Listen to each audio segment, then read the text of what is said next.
ต่อไปเป็นคำสู่ขวัญน้อยเนาะคำสู่ขวัญหน่อยในเวลาแต่งดองหมายความว่าก่อนเขาจะเป็นเอาบ่าวเอาสาวไปเข้าหากันสู่ขวัญน้ำกันนี่ก็เป็นเพิ่นมีสู่ให้ทั้งบ่าวทั้งสาวก่อนเพิ่นเอิ้นว่าสู่ขวัญน้อยก่อนสู่ขวัญนี่ทั้งเฮือนผู้หญิงและเฮือนผู้ชายนี่เขาก็จัดผ้าขวัญไว้เฮือนละผ้าก่อนจะผ้าเขาผ้าขวัญใหญ่โฮมกันจะต้องสู่ขวัญอยู่เฮือนไผลาวสะก้อนต้องว่าสู่ขวัญน้อยคำสู่ขวัญก็มีดังนี้ผู้ขาก็จะได้สู่เป็นทำนองธรรมดาไปอีกเทื่อหนึ่งสะก้อนต่อไปก็จะได้สู่เป็นทำนองดินมาที่หรือมาลาดไปต่างๆนั้นเนาะ เสี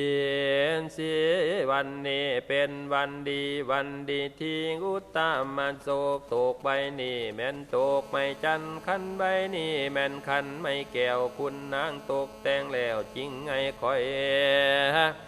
ย่อมาเฮียกเอาควันวาเอหิตาตาปิญาปุตตาปุเรธาปารามิงหัตถายังเมพิสันเจธาการโรธาวาจานังบามาคันสหีดังนี้เป็นเขาขวัญเจ้าจงเข้ามาบัดนี้ข้าจักเล่าภาคพื้นดาราแต่ข้าวเมเจ้าถือผ้าปาติสนธิความทองเขาสู่ห้องแม่มันดาคันนานมาได้10 เดือนดวงแล้วแม่เจ้าจริงสะเทือนวานเจ็บปวดท้องฝูงพี่น้องจริงแลนมาหาทั้งจานหายเพิ่นก็ขึ้นมาลำแม่เจ้าเจแม่เจ้าซ้ำเจ็บอยู่ที่หักที่หอนนอนแล้วผ่านลันลูกแม่เจ้าก็เจ็บที่สุกแม่เจ้าก็เจ็บที่เสือน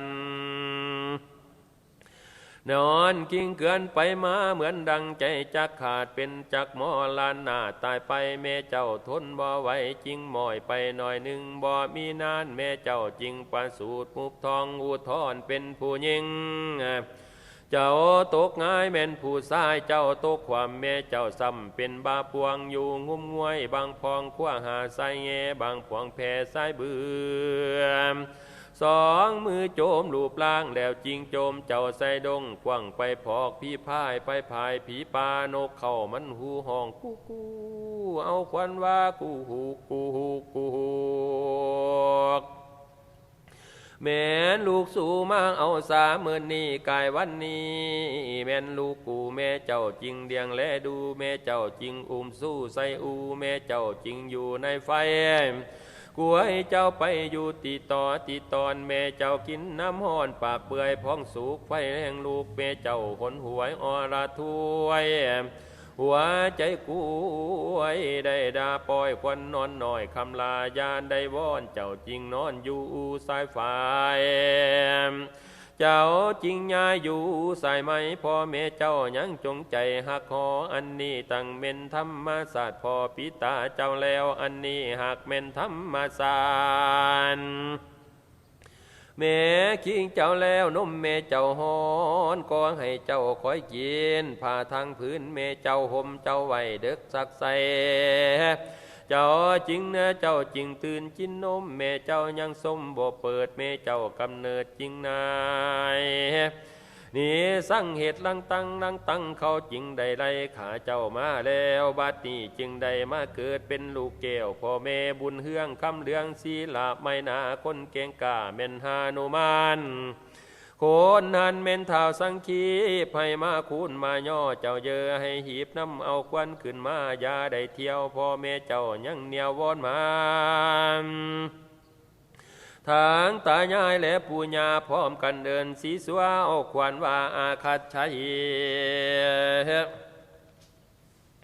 ควรเจ้าจริงเข้ามาตาดูลาเจ้าลูกหาลูกหักแม่อัศาในวันนี้แม่นวันดีวันสีเข้าคืนเป็นวันดีเลือนนะ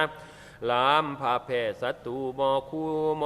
คูณดูว่าเป็นวันโศกให้โศกสัพพานโลกาขวัญลูกจงมาเจริญสีสมบัติเท่าตาบเท่าเถิงสัวเสียวังฝนเยอะฝนตกเจ้ายาได้ไปขายาได้ไปกินน้ำห้อยกางหอกแดดออกเจ้ายาได้ไปกินน้ำห้อยงัวห้อยควาย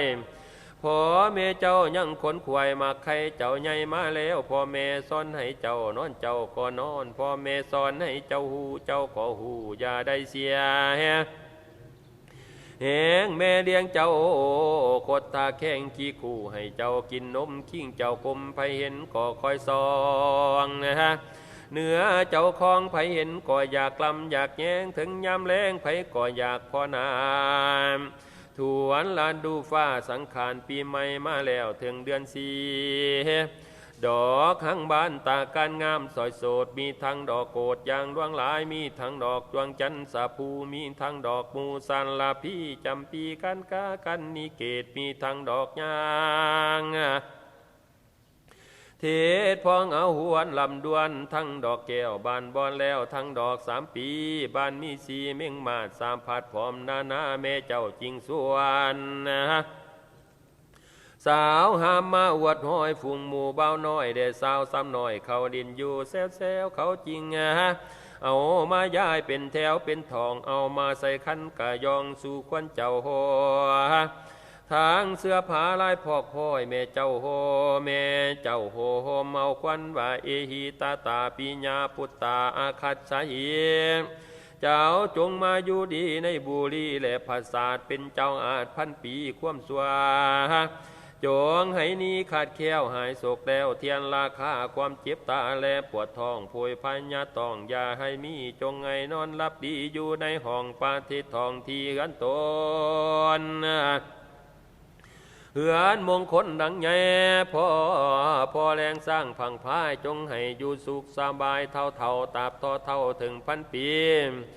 สมบัติเข้าของมีบ่ให้จงไงเจ้าเป็นพญาพอสิหาคู่มาให้สมสอนเจ้ายาวห่อนในใจสมบัติไหลหลังเขาให้เจ้ามีเฮือนซ่านแปลงสาทานใหญ่กว้างทั้งกวางอาจมาโหมสมแซวเสียงมวนเจ้าอย่าด่วนนอนใจทำอันใดให้ได้ให้หำนำพร้อมพิจารสินท่านทำอย่าขาดตากบาดพร้อมจังหันถึงวันสินให้เจ้าหำหูให้อุตสาสู่ภาวนาจัตตารโอธรรมาบุตรที่ทำทั้งสี่คืออายุวันโนสุขังพาลังอยู่สดยืนยาววันหน้าเผาผิวพองสีเนื้อของเหลือหลายสุขสบายบ่เศร้าพานละเขากำลังแห้งความแข็งแห้งแก่เท่าตับเท่าสิวาพันลาหน้าเฮืองหอนญายอดแก้วตีลิขาอโลขยายังหาผาเพฟูงหมู่พญามานขอให้มีหยุดทาบันดาลซักกลำเลิดสมบันเกิดอานันตังจักกูจักกะยังองค์อาจยาขัดเขียวราศีจงให้อยู่สวัสดิ์สันดีถึงเท่าตราบเท่านิลาพานเป็นสถานอันวิเศษด้วยเดชพระรัตนตรัยสาภาพุทธานุภาเวนะสัพพะธัมมานุภาเวนะสัพพะสังฆานุภาเวนะสันทานโสทิภาวันตุนเต